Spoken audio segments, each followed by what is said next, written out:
스위스 미 태평양 통합 함대 사령부 사령관, 그리고 하이튼 미 전략사령관, 그리고 곧 한국에 도착할 그리버스 미 국방부 미사일국장, 소위 말하는 한반도의 유사시에 직접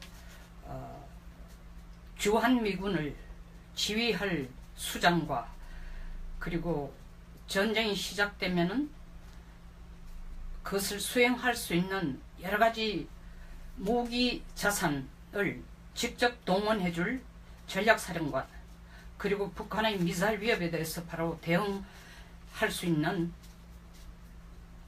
미사일국장, 신문에서는 한반도 방어를 위한 미 3인의 국방 수뇌부라, 군 수뇌부라고 하고 있습니다만 사실입니다. 이분들이 지금 한국에 도착했거나 오고 있습니다. 오늘부터 한국에는 을지 프리덤 가이던 UFG라고 합니다. 이 훈련이 시작이 됩니다. 11일간 지금부터.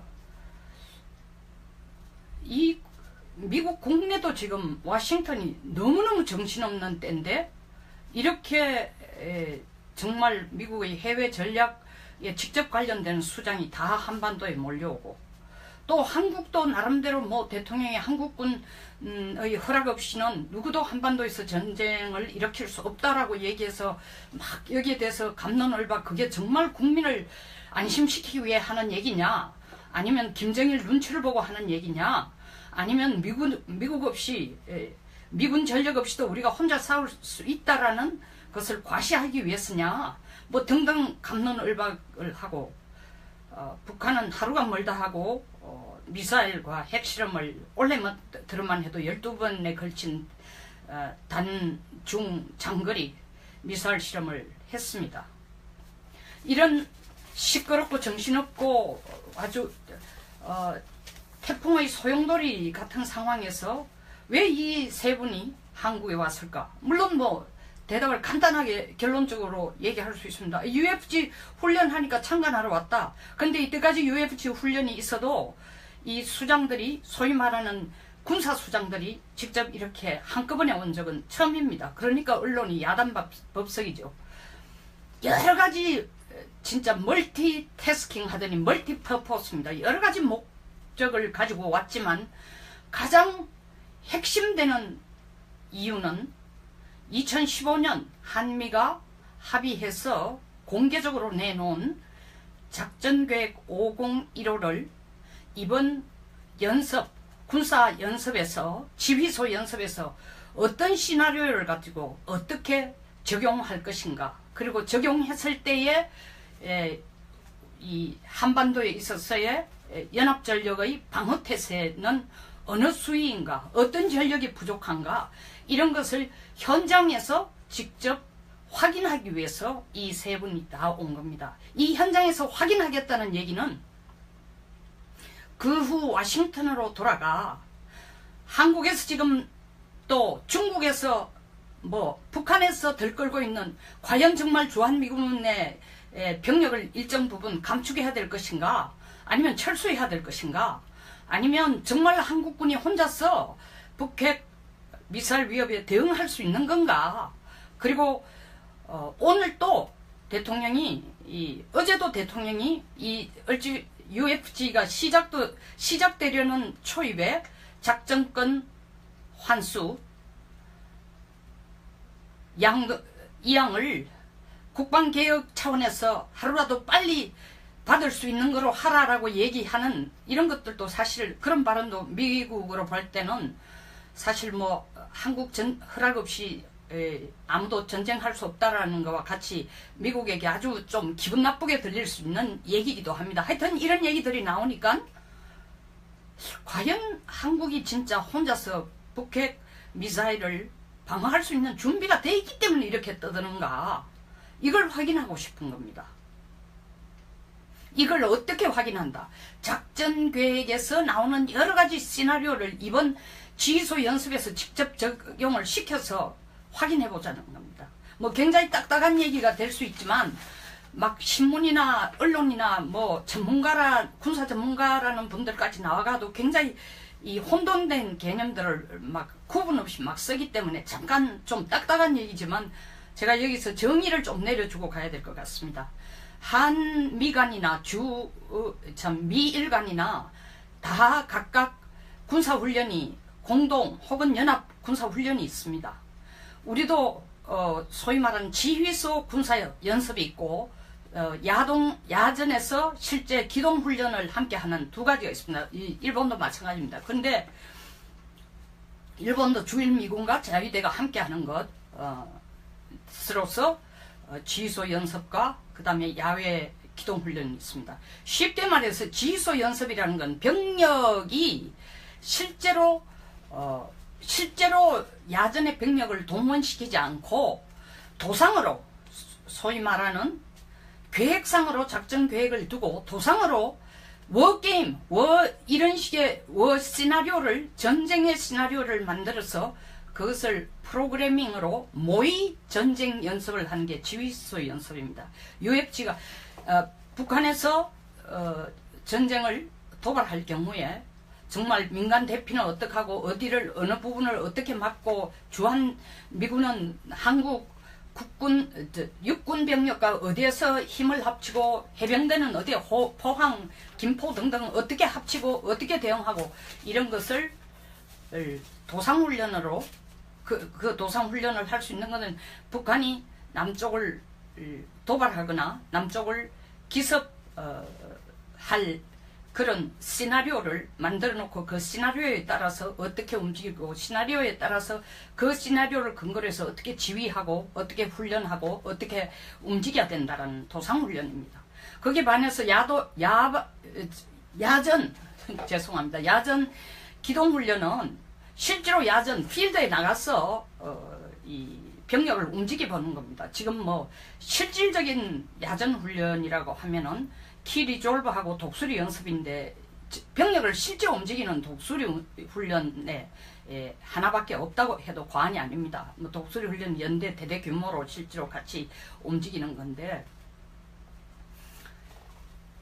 이 우리나라가 미국과 같이 이 공동으로 군사훈련을 시작한 건 사실 61년부터 한 겁니다. 독수리 훈련이 그 대표적인 겁니다. 그때는 독수리 훈련을 매해 가을에 했습니다. 그리고 두 번째 매년 했죠. 그리고 1976년부터 시작된 것이 팀 스피릿 훈련입니다. 그래서 북한에 대응해서 연합전력이 같이 대응해서 북한 위협에 대응해보자고 한 실제 야전의 병력을 동원시키고 한 팀 스피릿 훈련인데 93년에 끝났습니다. 93년에 끝난 이유는 사실 이것이 북쪽에서 먼저 계속 길길이 날떴죠. 정말 저건 도발용이다, 공격용이다 이렇게 날뛰니까 또 한국 내에서 분위기도 사실 이게 북한을 너무 자극하는 거다. 남북한 문제를 좀 평화적으로 진전시키고 싶다. 그리고 이런 제안들을 평화적으로 진전시키고 싶다. 그리고 북핵 위협도 날로 더 해가니까 일단 팀 스피릿을 잠정적으로 중단하면은 북핵 문제를 한국이 나서가지고 좀 평화적으로 해결할 수 아니겠냐. 이런 여러 가지 정치적인 배경에 의해서 일시 중단을 했는데 사실은 영원히 끝나버린 거죠. 팀 스피릿는 93년으로서. 그리고 94년 한미 간에 훈련된 게 RSOI라고 합니다. RSOI 해가지고 이게 한미 연합 정원 전시 때에 정원하는 훈련입니다. 우리가 계속 듣는 얘기가 있습니다. 한반도 전쟁이 나면 미군이 69만이 어쩌고 저쩌고 오고 그 다음에 전투기가 몇 대 날라오고 이게 전부 다 RSOI의 내용들입니다. 이거에 의해서 한반도 전쟁 시 미군이 전력을 어떻게 증원하고 대비시키고 기동시킬 수 있는가, 이것을 한미가 같이 훈련하는 것이 이 RSOI 훈련인데, 이 RSOI라는 것은 아까 말씀드린 것처럼 연합 전시 증원훈련이었는데 이것을 2008년에 가서 실질적으로 2002년에 이름을 RSOI를 Key Resolve로 바꿨습니다. 그러니까 핵심적인 결이라고 보죠. 중요한 결이라는 뜻인데, 그리고 2008년에는 독수리 훈련, 독수리 연습과 이걸 뭉쳐가지고 같이 독수리 훈련 가을에 하던 걸 이걸 봄에 가져와서 봄에는 키리졸브 훈련과 독수리 훈련을 하고 독수리 연습을 독수리 훈련을 하고 키리졸브 엄격하게 말하면 훈련이라기보다 연습에 더 가깝습니다. 하고 가을에는 도상 훈련인 UFG를 합니다.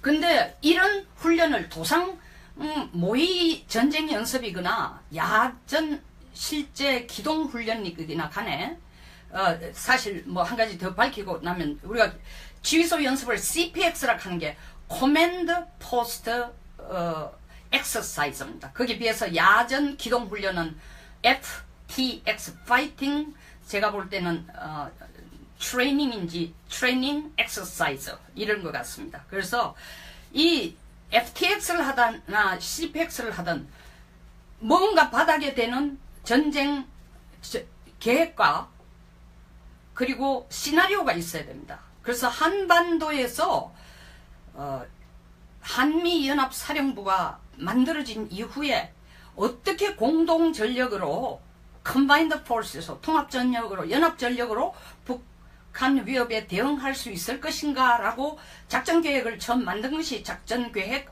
그걸 짧게 말해서 작계라고 합니다. 작계 5027입니다. 작계 5027은 1974년 만들었습니다. 그러니까 Operational Plan을 줄여서 OP 플랜으로 해서 오플란이라고 부르기도 합니다. 작계 5027이 작전계획 5027입니다. 작전계획 한반도를 지금 관할하는 전쟁 대비 계획은 작전계획 5027이나 2015년 실제로 모습을 드러낸 작계 5015입니다. 뭐 어떤 언론인들이나 이런 분들이 좀 오해를 해가 5029도 작계라고 하는데 그거는 코플란 개념계획입니다. 작계와 개념계획의 큰 차는 개념계획은 실질적인 병력이나 이런 걸 투입해서 훈련하는 시나리오가 없고, 개념적으로 이 작계 5029는 북한이 붕괴했을 때에 한반도를 어떻게 관할해야 되느냐, 한미 간에 관할해야 되냐 하는 그런 개념을 가지고 협력한다는 정도 수준으로 되어 있지, 아직까지 작전계획은 안 되어 있습니다. 그러니까 한반도의 유사시에 대비한 작전계획은 작계 5027이나 5015 두 가지 뿐입니다.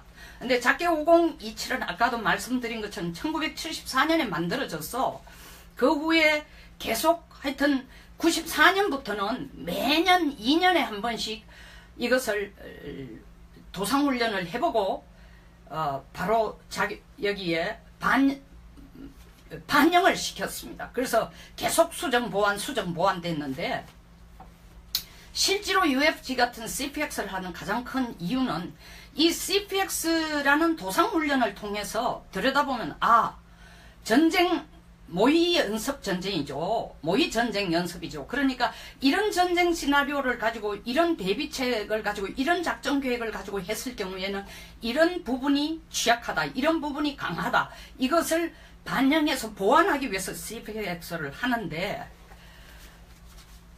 실제로 그 도상 계획에 있어서 5015를 만든 이유는 방금 말씀드린 것처럼 밖으로 나온 거는 2015년 6월에 나왔지만 2013년에 이 개념은 벌써 2011년부터 10년이 아니고 11년부터 미국과 한국 내부에서 이 준비가 되어 있다가 2013년에 사실은 작계 5015라는 장명이 된 애가 나오기도 전에 2013년에 이미 한미가 이 공동 작계 5015를 위한 공동 전력을 키운다라는 그런 계획들이 있었습니다. 그래서 어떻게 보면 작전계획 5015라는 애가 태어나서 이름을 갖기도 전에 벌써 애가 뭐라고 할까,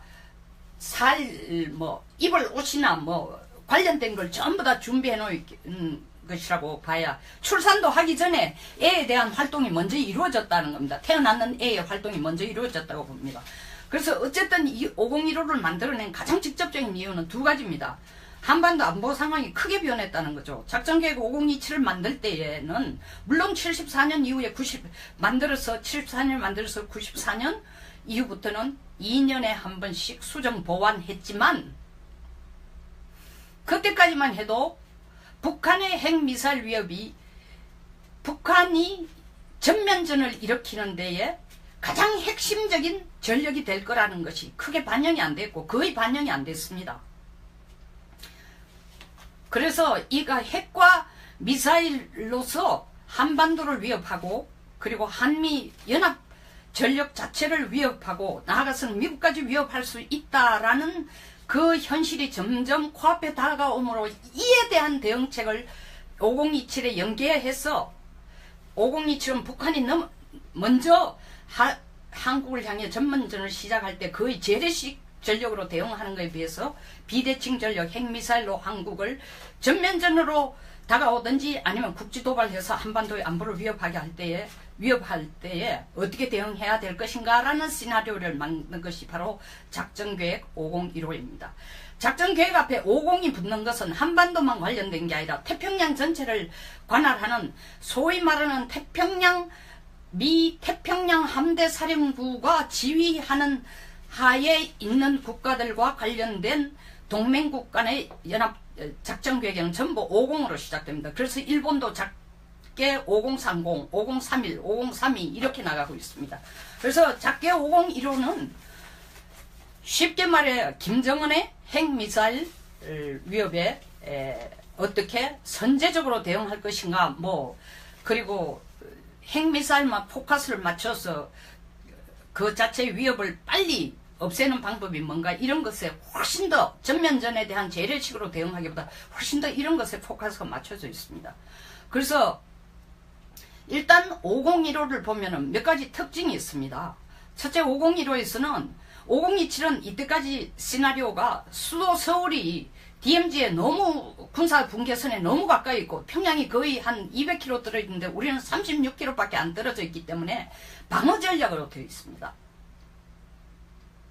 근데 5015에는 방어 전략이 기본이기는 하지만 북한의 핵심 시설에 대해서는 북한이 우리를 위협하거나 전쟁을 도발할 징후가 보이면 선제 타격도 할 수 있다.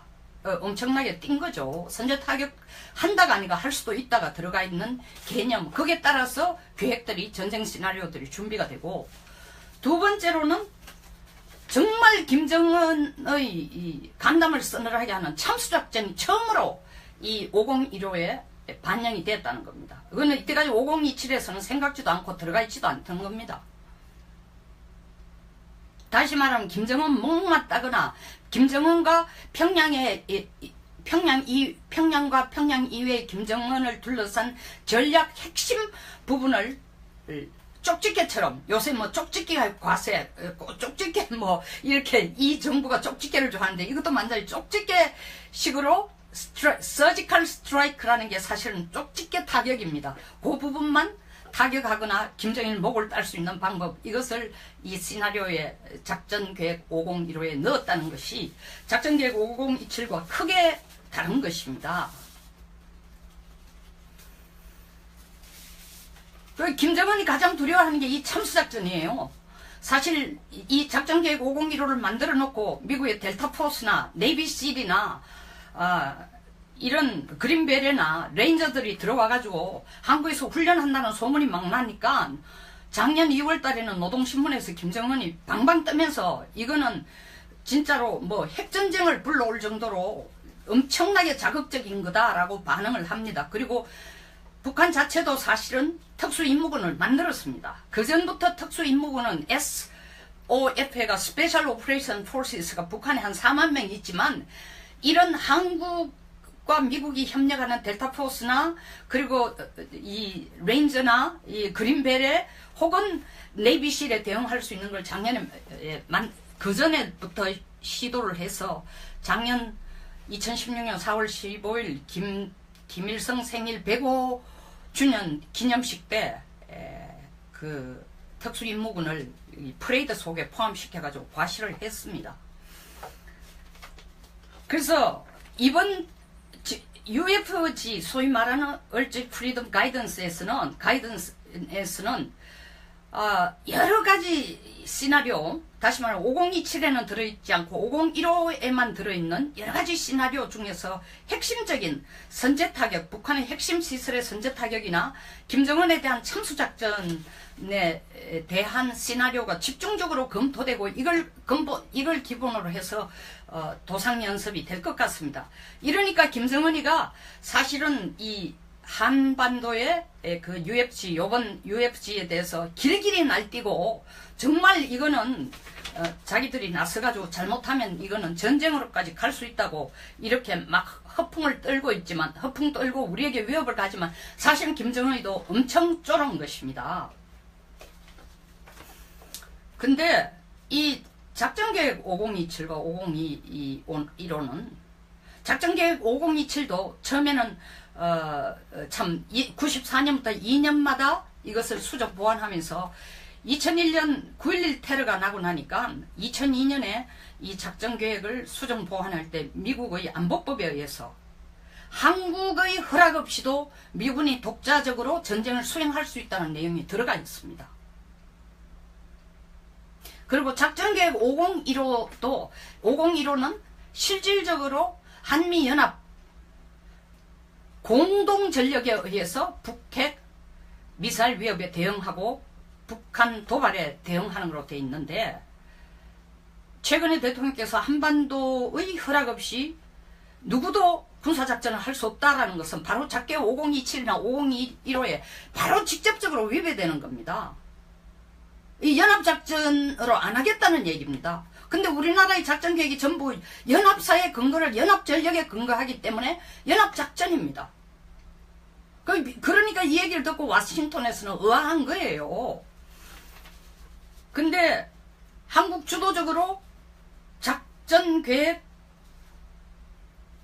진짜 해낼 수 있는지, 미국의 군 수뇌부들이 여기 온 게 이번 제가 볼 때는 도상훈련을 하면서 그런 시나리오를 직접 적용해가지고 테스트는 안 해보겠지만 연합전력으로 충분히 커버된다면 한국 혼자서 북핵에 대한 대응 능력은 얼만가를 충분히 이번에도 충분히 아니라 아주 구체적으로 들여다보는 기회로 쓰지 않을까 생각이 됩니다.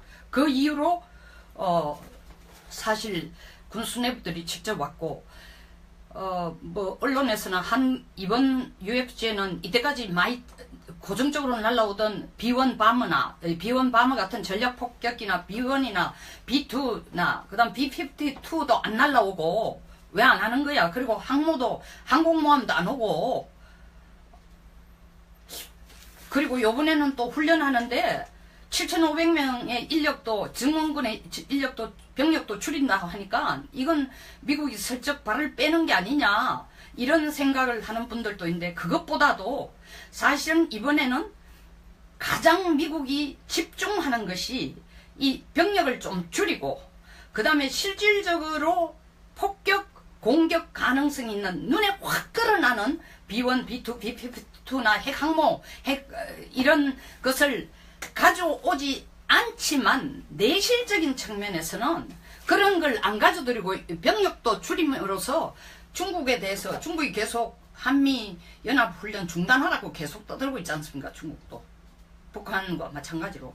그래서 중국과 북한에게 안 한다, 우리는 너희들이 걱정하는 수준까지는 안 한다, 그냥 병력도 줄이고, 사실 그런 전력자산도 이번에는 전개 안 할 거다 얘기하지만 실질적으로 그렇게 함으로써 중국과 북한을 좀 안정시키기는 하지만 실질적인 UFG의 핵심은 김정일 참수와 미사일 기지를 타겟으로 한 연습에 이번에는 집중할 것입니다. 이 집중하기 위해서 사실은 한미 군사 한반도 미군 3 수뇌부가 왔다고 해도 과언이 아닌데, 함께 온 내용은 아까 말씀드린 것처럼 UFG에 대한 UFG 훈련이 어떻게 되는가, 그것을 직접 참관하겠다는 것도 있지만 정말 다목적적입니다. 세 분이 함께 온 것은 이미 얘기했습니다만 제일 중심적인 거는 UFC 참관을 이 취소 연습을 직접 참관해가지고 이걸 바탕으로 작전계획 5015를 어떻게 수정 보완할 것인가. 굉장히 이번에는 구체적으로 이것이 수정 보완이 될 것이고, 두 번째로는 김정일의 괌을 포위한 미사일 4대를 지금 배치를 다 준비를 다 해놓고 있다고 하는데, 실질적인 북한 핵 위협에 대한 현실을 좀 파악할 기회로 삼을 가능성이 큽니다. 어떻게 파악하냐? 직접 가지도 않고. 여기에 전략사령관, 미 전략사령관은 사실 무엇을 하는 분이냐 하면은, 태평양 사령관이 작전을 지휘를 하면 전략사령관은 정찰 위성, 뭐 어떤 기사들은 뭐 B1, B2, B52 핵 항모만 얘기했는데, 사실 그보다도 훨씬 더 중점적으로 전략사령부가 관심을 쓰는 것은 정찰 위성, 우주작전, 그리고 전 세계적인 타격 능력, 미사일 방어, 감시, 대량 살상 무기 운용하는 것, 그리고 정보작전입니다. 그러니까 제가 볼 때는 이번 UFG는 항모나 이런 타격 수단은 줄어들지 몰라도 정찰 수단을, 그러니까 RC-135라든가 유투기라든가 아니면 글로벌 호크라든 이런 정찰 탐지 능력을 이번에는 크게 적용을 시켜볼 가능성이 있다라는 거고, 그 다음에 셋째로는 한국이 지금 뭐 이 훈련이 시작하는 날도 대통령이 국방개혁을 위해서는 작전지휘권 빨리 가져오는 걸로 하라고 한 것처럼, 정말 한국이 주한미군이 감축하거나 철수를 해서 혼자서 작전지휘를 혹은 주도적으로 작전지휘를 해서 북한 핵미사일을 막아낼 능력이 있느냐, 이것도 지금 현장에서 좀 보고 싶은 겁니다. 그래서 세 사람이 온 거고, 그 다음에 중국에 대한 확고한 한미동맹의 결연한 의지를 좀 데모하는 것도 있고, 또 그 다음 이유로는 워싱턴에서 스티브 배넌이 대놓고 하는 얘기가 한반도에 전쟁은 없어, 미군 철수로 해결을 볼 거야. 왜냐하면 중국과의 경제전쟁이 제일 중요하니 우리는 피 흘리고 쓸데없는 짓 안 하고 그냥 미국과 중국 간의 경제대국으로 같이 공존하는데 포커스를 맞출 거야 라고 얘기하는 데 대해서 이 작전을 지휘하는 군 수뇌부들이 아니다, 그런 취약한, 그리고 김정은의 자칫 굴복하는 듯한 오해의 소지가 있는 모습을 보여주는 것을 불식시키기 위해서 이 세 사람들이 온 것도 있습니다. 이와 같이 굉장히 다목적적인데, 결국 처음 얘기로 되돌아가서 이번 세 사람이 온 가장 중요한 이유는 얼지 프리덤 가이던스 취소 연습을 통해 작전계획을 만들어 놓은, 불과 2년밖에 안 된 작전계획을 실질적으로 한반도에서 어떻게 적용하고 그걸 바탕으로 해서 어떻게 훈련하는 것이 북한 핵 미사일 위협에 가장 효율적으로 대응하고 정말 한국이 혼자서 해낼 수 있는지 없는지를 파악해서 주한미군을 어떤 시차를 두고 수를 감축하거나 철수를 하든지, 아니면은 실질적으로 주한미군 전력을 미군이 더 나아가서는 어쩌면 더 강화를 하든지, 아니면 주한미군은 감축을 하더라도 전략자산을 한국에 좀 더 팔든지 빌려주든지 그냥 쓰게 해주든지, 이런 내용들을 워싱턴으로 이 세 사람들이 얼지훈련이 끝나면 돌아가서 바로 머리를 맞대고 논의하고 미국 정부에 제언을 할 것 같습니다. 그 목표를 위해서 이 세 사람들이 한국에 동시에 온 것입니다. 즉 미국의 한반도 대군사전략, 여기 한반도라는 것은 한국에 대한 군사전략 뿐만 아니라 북한에 대한 군사전략을 근본적으로 리셔플 하면서 보완하고 수정하기 위한 자료를 모으기 위해서 이번에 온 것입니다. 이걸 기본으로 해서 도상연습이 될 것 같습니다. 이러니까 김정은이가 사실은 이 한반도의 그 UFC, 요번 UFG에 대해서 길길이 날뛰고 정말 이거는 자기들이 나서가지고 잘못하면 이거는 전쟁으로까지 갈 수 있다고 이렇게 막 허풍을 떨고 있지만, 허풍 떨고 우리에게 위협을 가지만 사실은 김정은이도 엄청 쫄은 것입니다. 근데 이 작전계획 5027과 5021호는 작전계획 5027도 처음에는 참 94년부터 2년마다 이것을 수정 보완하면서 2001년 9.11 테러가 나고 나니까 2002년에 이 작전계획을 수정 보완할 때 미국의 안보법에 의해서 한국의 허락 없이도 미군이 독자적으로 전쟁을 수행할 수 있다는 내용이 들어가 있습니다. 그리고 작전계획 5015는 실질적으로 한미연합 공동전력에 의해서 북핵 미사일 위협에 대응하고 북한 도발에 대응하는 것으로 되어 있는데, 최근에 대통령께서 한반도의 허락 없이 누구도 군사작전을 할 수 없다라는 것은 바로 작계획 5027이나 5015에 바로 직접적으로 위배되는 겁니다. 이 연합작전으로 안 하겠다는 얘기입니다. 근데 우리나라의 작전계획이 전부 연합사의 근거를 연합전력에 근거하기 때문에 연합작전입니다. 그러니까 이 얘기를 듣고 워싱턴에서는 의아한 거예요. 근데 한국 주도적으로 작전계획을 진짜 해낼 수 있는지, 미국의 군 수뇌부들이 여기 온 게 이번 제가 볼 때는 도상훈련을 하면서 그런 시나리오를 직접 적용해가지고 테스트는 안 해보겠지만 연합전력으로 충분히 커버된다면 한국 혼자서 북핵에 대한 대응 능력은 얼만가를 충분히 이번에도 충분히 아니라 아주 구체적으로 들여다보는 기회로 쓰지 않을까 생각이 됩니다. 그 이후로 사실 군 수뇌부들이 직접 왔고, 뭐 언론에서는 이번 UFG에는 이때까지 많이 고정적으로 날라오던 B1 바머 같은 전략 폭격기나 B1이나 B2나 그다음 B52도 안 날라오고, 왜 안 하는 거야? 그리고 항공모함도 안 오고,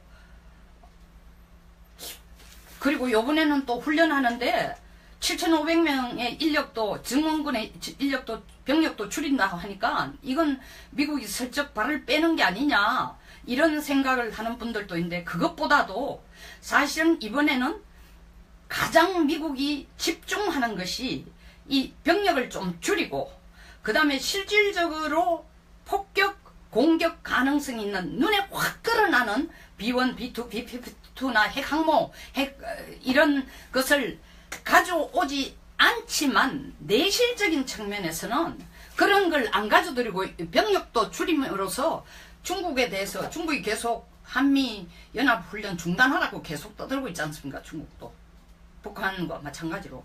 그래서 중국과 북한에게 안 한다, 우리는 너희들이 걱정하는 수준까지는 안 한다, 그냥 병력도 줄이고, 사실 그런 전력자산도 이번에는 전개 안 할 거다 얘기하지만, 실질적으로 그렇게 함으로써 중국과 북한을 좀 안정시키기는 하지만, 실질적인 UFG의 핵심은 김정일 참수와 미사일 기지를 타겟으로 한 연습에 이번에는 집중할 것입니다. 이 집중하기 위해서 이 사실은 한미 군사 한반도 미군 3 수뇌부가 왔다고 해도 과언이 아닌데, 함께 온 내용은 아까 말씀드린 것처럼 UFG에 대한 UFG 훈련이 어떻게 되는가, 그것을 직접 참관하겠다는 것도 있지만 정말 다목적적입니다. 세 분이 함께 온 것은 이미 얘기했습니다만, 제일 중심적인 거는 UFG 참관을, 이 취소 연습을 직접 참관해가지고 이걸 바탕으로 작전계획 5015를 어떻게 수정 보완할 것인가,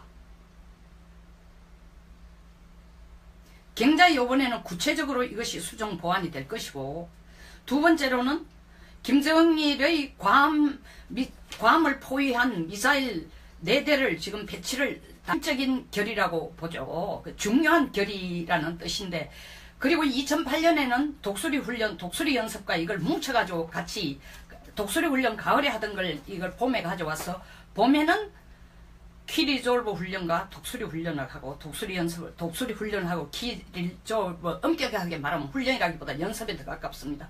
하고 가을에는 도상 훈련인 UFG를 합니다. 근데 이런 훈련을 도상 모의 전쟁 연습이거나 야전 실제 기동 훈련이거나 간에 사실 뭐 한 가지 더 밝히고 나면 우리가 지휘소 연습을 CPX라고 하는 게 Command Post Exercise입니다. 거기에 비해서 야전 기동 훈련은 FTX Fighting, 제가 볼 때는 트레이닝인지 트레이닝 엑서사이즈 이런 것 같습니다. 그래서 이 FTX를 하거나 CPX를 하든 뭔가 바닥에 대는 전쟁 계획과 그리고 시나리오가 있어야 됩니다. 그래서 한반도에서 한미연합사령부가 만들어진 이후에 어떻게 공동전력으로 Combined Force에서 통합전력으로 연합전력으로 북한 위협에 대응할 수 있을 것인가 라고 작전계획을 처음 만든 것이 작전계획, 그걸 짧게 말해서 작계라고 합니다. 작계 5027입니다. 작계 5027은 1974년 만들었습니다. 그리고 Operational Plan을 줄여서 OP 플랜을 해서 오플란이라고 부르기도 합니다. 작계 5027이 작전계획 5027입니다. 작전계획 한반도를 지금 관할하는 전쟁 대비 계획은 작전계획 5027이나 2015년 실제로 모습을 드러낸 작계 5015입니다. 뭐 어떤 언론인들이나 이런 분들이 좀 오해를 해가 5029도 작계라고 하는데 그거는 코플란 개념계획입니다. 작계와 개념계획의 큰 차는 개념계획은 실질적인 병력이나 이런 걸 투입해서 훈련하는 시나리오가 없고, 개념적으로 이 작계 5029는 북한이 붕괴했을 때에 한반도를 어떻게 관할해야 되느냐, 한미 간에 관할해야 되냐 하는 그런 개념을 가지고 협력한다는 정도 수준으로 되어 있지 아직까지 작전계획은 안 되어 있습니다. 그러니까 한반도의 유사시에 대비한 작전계획은 작계 5027이나 5015 두 가지 뿐입니다. 근데 작계 5027은 아까도 말씀드린 것처럼 1974년에 만들어져서 그 후에 계속 하여튼 94년부터는 매년 2년에 한 번씩 이것을 도상훈련을 해보고 바로 여기에 반영을 시켰습니다. 그래서 계속 수정보완 됐는데, 실제로 UFG 같은 CPX를 하는 가장 큰 이유는 이 CPX라는 도상훈련을 통해서 들여다보면 전쟁 모의 연습 전쟁이죠. 모의 전쟁 연습이죠. 그러니까 이런 전쟁 시나리오를 가지고 이런 대비책을 가지고 이런 작전 계획을 가지고 했을 경우에는 이런 부분이 취약하다, 이런 부분이 강하다, 이것을 반영해서 보완하기 위해서 CPX를 하는데,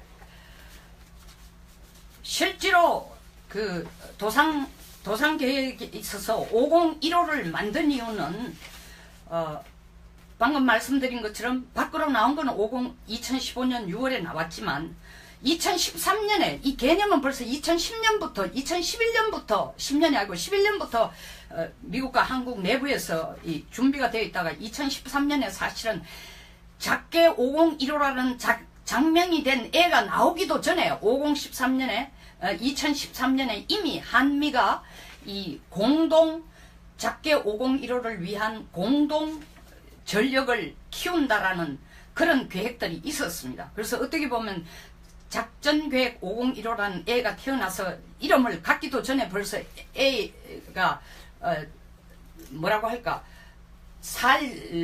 입을 옷이나 뭐 관련된 걸 전부 다 준비해 놓은 것이라고 봐야, 출산도 하기 전에 애에 대한 활동이 먼저 이루어졌다는 겁니다. 태어났는 애의 활동이 먼저 이루어졌다고 봅니다. 그래서 어쨌든 이 5015를 만들어낸 가장 직접적인 이유는 두 가지입니다. 한반도 안보 상황이 크게 변했다는 거죠. 작전계획 5027을 만들 때에는 물론 74년 이후에 74년 만들어서 94년 이후부터는 2년에 한 번씩 수정 보완했지만 그때까지만 해도 미 태평양 통합 함대 사령부 사령관, 그리고 하이튼 미 전략사령관, 그리고 곧 한국에 도착할 그리버스 미 국방부 미사일국장, 소위 말하는 한반도의 유사시에 직접 주한미군을 지휘할 수장과, 그리고 전쟁이 시작되면은 그것을 수행할 수 있는 여러가지 무기 자산을 직접 동원해줄 전략사령관, 그리고 북한의 미사일 위협에 대해서 바로 대응할 수 있는 미사일국장, 신문에서는 한반도 방어를 위한 미 3인의 국방 수뇌부라, 군 수뇌부라고 하고 있습니다만 사실입니다. 이분들이 지금 한국에 도착했거나 오고 있습니다. 오늘부터 한국에는 을지 프리덤 가이던 UFG라고 합니다. 이 훈련이 시작이 됩니다. 11일간 지금부터. 이 미국 국내도 지금 워싱턴이 너무너무 정신없는 때인데, 이렇게 정말 미국의 해외 전략에 직접 관련된 수장이 다 한반도에 몰려오고, 또 한국도 나름대로 뭐 대통령이 한국군의 허락 없이는 누구도 한반도에서 전쟁을 일으킬 수 없다라고 얘기해서 막 여기에 대해서 갑론을박, 그게 정말 국민을 안심시키기 위해 하는 얘기냐, 아니면 김정일 눈치를 보고 하는 얘기냐, 아니면 미국 없이, 미군 전력 없이도 우리가 혼자 싸울 수 있다라는 것을 과시하기 위해서냐, 뭐 등등 갑론을박을 하고, 북한은 하루가 멀다 하고 미사일과 핵실험을 올해만 들어만 해도 12번에 걸친 단중 장거리 미사일 실험을 했습니다. 이런 시끄럽고 정신없고 아주 태풍의 소용돌이 같은 상황에서 왜 이 세 분이 한국에 왔을까? 물론 뭐 대답을 간단하게 결론적으로 얘기할 수 있습니다. UFG 훈련하니까 참관하러 왔다. 근데 이때까지 UFG 훈련이 있어도 이 수장들이, 소위 말하는 군사 수장들이 직접 이렇게 한꺼번에 온 적은 처음입니다. 그러니까 언론이 야단법석이죠. 여러 가지 진짜 멀티태스킹 하더니 멀티퍼포스입니다. 여러 가지 목적을 가지고 왔지만 가장 핵심되는 이유는 2015년 한미가 합의해서 공개적으로 내놓은 작전계획 5015를 이번 연습, 군사연습에서, 지휘소 연습에서 어떤 시나리오를 가지고 어떻게 적용할 것인가, 그리고 적용했을 때에 이 한반도에 있어서의 연합전력의 방어태세는 어느 수위인가, 어떤 전력이 부족한가, 이런 것을 현장에서 직접 확인하기 위해서 이 세 분이 다 온 겁니다. 이 현장에서 확인하겠다는 얘기는 그 후 워싱턴으로 돌아가 한국에서 지금 또 중국에서 뭐 북한에서 들끓고 있는 과연 정말 주한미군의 병력을 일정 부분 감축해야 될 것인가, 아니면 철수해야 될 것인가, 아니면 정말 한국군이 혼자서 북핵 미사일 위협에 대응할 수 있는 건가. 그리고 오늘 또 대통령이, 어제도 대통령이 이 UFG가 시작되려는 초입에 작전권 환수 이양을 국방개혁 차원에서 하루라도 빨리 받을 수 있는 거로 하라라고 얘기하는 이런 것들도, 사실 그런 발언도 미국으로 볼 때는 사실 뭐 한국 허락 없이 아무도 전쟁할 수 없다라는 것과 같이 미국에게 아주 좀 기분 나쁘게 들릴 수 있는 얘기이기도 합니다. 하여튼 이런 얘기들이 나오니까 과연 한국이 진짜 혼자서 북핵 미사일을 방어할 수 있는 준비가 돼 있기 때문에 이렇게 떠드는가, 이걸 확인하고 싶은 겁니다. 이걸 어떻게 확인한다? 작전 계획에서 나오는 여러 가지 시나리오를 이번 지휘소 연습에서 직접 적용을 시켜서 북한의 핵미사일 위협이 북한이 전면전을 일으키는 데에 가장 핵심적인 전력이 될 거라는 것이 크게 반영이 안 됐고 거의 반영이 안 됐습니다. 그래서 이가 핵과 미사일로서 한반도를 위협하고 그리고 한미 연합 전력 자체를 위협하고 나아가서는 미국까지 위협할 수 있다라는 그 현실이 점점 코앞에 다가오므로 이에 대한 대응책을 5027에 연계해서 5027은 북한이 먼저 한국을 향해 전면전을 시작할 때 거의 재래식 전력으로 대응하는 것에 비해서 비대칭 전력 핵미사일로 한국을 전면전으로 다가오든지 아니면 국지도발해서 한반도의 안보를 위협할 때에 어떻게 대응해야 될 것인가라는 시나리오를 만든 것이 바로 작전계획 5015입니다. 작전계획 앞에 50이 붙는 것은 한반도만 관련된 게 아니라 태평양 전체를 관할하는 소위 말하는 미 태평양 함대사령부가 지휘하는 하에 있는 국가들과 관련된 동맹국 간의 연합 작전계획은 전부 50으로 시작됩니다. 그래서 일본도 작게 5030, 5031, 5032 이렇게 나가고 있습니다.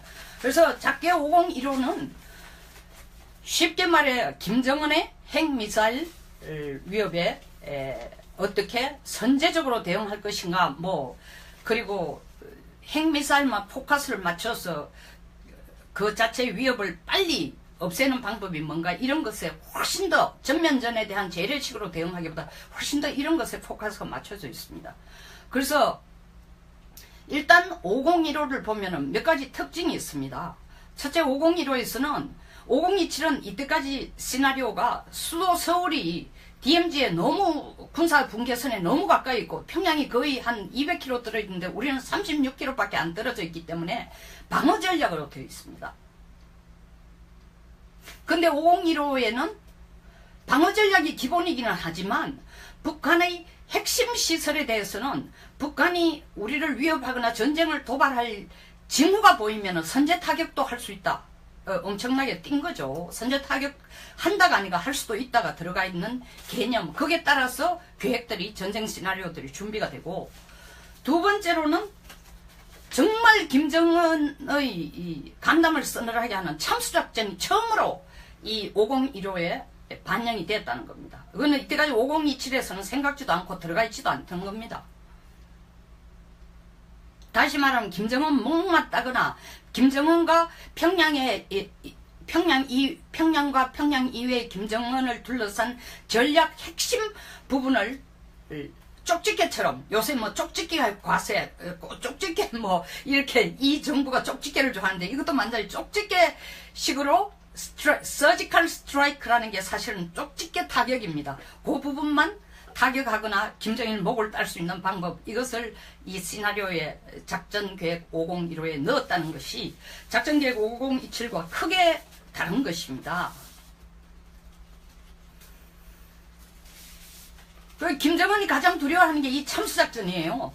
사실 이 작전계획 5015를 만들어 놓고 미국의 델타포스나 네이비실이나 이런 그린베레나 레인저들이 들어와가지고 한국에서 훈련한다는 소문이 막 나니까 작년 2월 달에는 노동신문에서 김정은이 방방 뜨면서 이거는 진짜로 핵전쟁을 불러올 정도로 엄청나게 자극적인 거다라고 반응을 합니다. 그리고 북한 자체도 사실은 특수임무군을 만들었습니다. 그전부터 특수임무군은 SOF가 스페셜 오퍼레이션 포스가 북한에 한 4만 명 있지만 이런 한국과 미국이 협력하는 델타포스나 그리고 이 레인저나 이 그린베레 혹은 네이비실에 대응할 수 있는 걸 작년에 그전에부터 시도를 해서 작년 2016년 4월 15일 김일성 생일 105주년 기념식 때 그 특수임무군을 프레이드 속에 포함시켜가지고 과시를 했습니다. 그래서 이번 UFG 소위 말하는 얼지 프리덤 가이던스에서는 여러 가지 시나리오, 다시 말해 5027에는 들어있지 않고 5015에만 들어있는 여러 가지 시나리오 중에서 핵심적인 선제타격, 북한의 핵심 시설의 선제타격이나 김정은에 대한 참수작전에 대한 시나리오가 집중적으로 검토되고 이걸 근본에서 확인해보자는 겁니다. 뭐 굉장히 딱딱한 얘기가 될 수 있지만 막 신문이나 언론이나 뭐 군사 전문가라는 분들까지 나와가도 굉장히 이 혼돈된 개념들을 막 구분 없이 막 쓰기 때문에 잠깐 좀 딱딱한 얘기지만 제가 여기서 정의를 좀 내려주고 가야 될 것 같습니다. 한미간이나 미일 간이나 다 각각 군사훈련이 공동 혹은 연합 군사훈련이 있습니다. 우리도 소위 말하는 지휘소 군사연습이 있고 야전에서 실제 기동훈련을 함께하는 두 가지가 있습니다. 일본도 마찬가지입니다. 그런데 일본도 주일미군과 자위대가 함께하는 것으로서 지휘소 연습과 그 다음에 야외 기동훈련이 있습니다. 쉽게 말해서 지휘소 연습이라는 건 병력이 실제로 야전의 병력을 동원시키지 않고 도상으로 소위 말하는 계획상으로 작전 계획을 두고 도상으로 워게임, 이런 식의 시나리오를, 전쟁의 시나리오를 만들어서 그것을 프로그래밍으로 모의 전쟁 연습을 하는 게 지휘소 연습입니다. UFG가 북한에서 전쟁을 도발할 경우에 정말 민간 대피는 어떻게 하고 어디를 어느 부분을 어떻게 막고 미군은 한국 육군 병력과 어디에서 힘을 합치고 해병대는 어디에 포항, 김포 등등 어떻게 합치고 어떻게 대응하고 이런 것을 도상훈련으로 그 도상훈련을 할 수 있는 것은 북한이 남쪽을 도발하거나 남쪽을 기습할 그런 시나리오를 만들어 놓고 그 시나리오에 따라서 어떻게 움직이고 시나리오에 따라서 그 시나리오를 근거로 해서 어떻게 지휘하고 어떻게 훈련하고 어떻게 움직여야 된다는 도상훈련입니다. 거기에 반해서 야전 죄송합니다. 야전 기동훈련은 실제로 야전 필드에 나가서 이 병력을 움직여보는 겁니다. 지금 뭐 실질적인 야전 훈련이라고 하면은 키 리졸브하고 독수리 연습인데 병력을 실제 움직이는 독수리 훈련에 하나밖에 없다고 해도 과언이 아닙니다. 뭐 독수리 훈련 연대 대대 규모로 실제로 같이 움직이는 건데 이 우리나라가 미국과 같이 이 공동으로 군사훈련을 시작한 건 사실 61년부터 한 겁니다. 독수리 훈련이 그 대표적인 겁니다. 그때는 독수리 훈련을 매해 가을에 했습니다.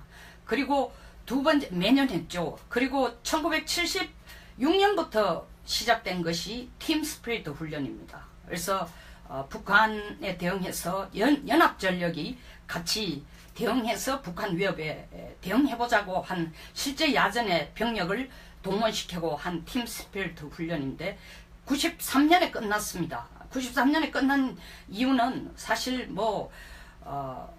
이것이 북쪽에서 먼저 계속 길길이 날떴죠. 정말 저건 도발용이다, 공격용이다 이렇게 날뛰니까 또 한국 내에서 분위기도 사실 이게 북한을 너무 자극하는 거다. 남북한 문제를 좀 평화적으로 진전시키고 싶다.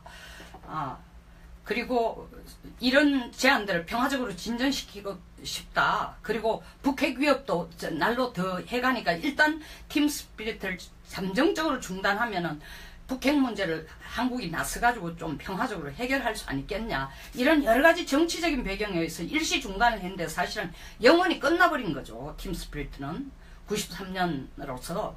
그리고 94년 한미 간에 훈련된 게 RSOI라고 합니다.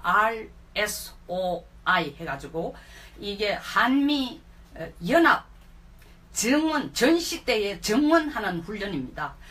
우리가 뭐 계속 듣는 얘기가 있습니다. 한반도 전쟁이 나면 미군이 뭐 69만이 어쩌고 저쩌고 오고 뭐 그 다음에 전투기가 몇 대 날라오고 이게 전부 다 RSOI의 내용들입니다.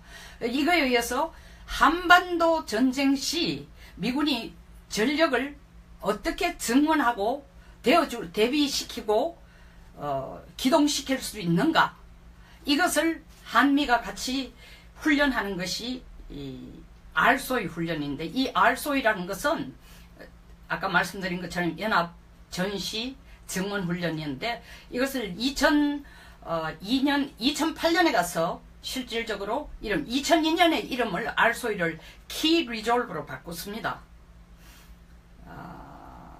그러니까 핵심